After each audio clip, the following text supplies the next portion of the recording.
یہی ماننا ہے یہ مان لے وہ ہیں عبدہ و رسولہ، وہ خدا نہیں ہے یہ جان لے وہ ہیں عبدہ و رسولہ۔ الحمدللہ والصلاۃ والسلام علی رسول اللہ۔ ناظرین، خیر مقدم ہے آپ کا کریم ٹی وی اردو میں۔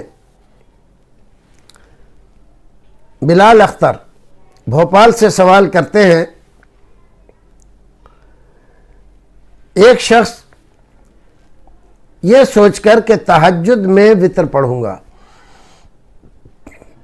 سو گیا، تہجد میں نہیں اٹھ سکا، اب کیا کرے؟ وتر پڑھے نہ پڑھے؟ تو جواب یہ ہے کہ وتر تو اس کو پڑھنا ہی ہے۔ اگر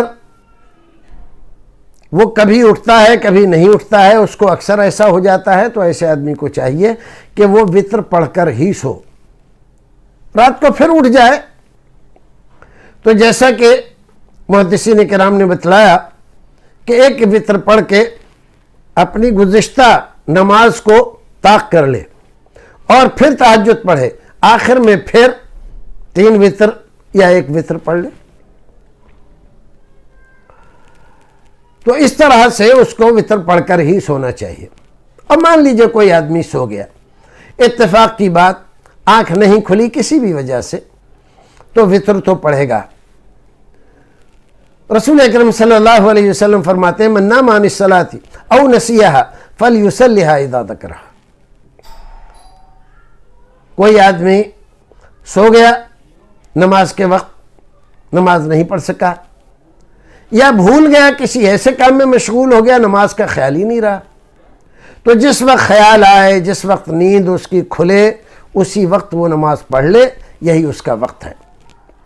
تو بعض علماء کرام یہی کہتے ہیں کہ اس کو جیسے ہی آنکھ کھلے، بیدار ہو، وہ وتر پڑھ لینا چاہیے۔ اور اگر آنکھ ایسے وقت کھلی ہے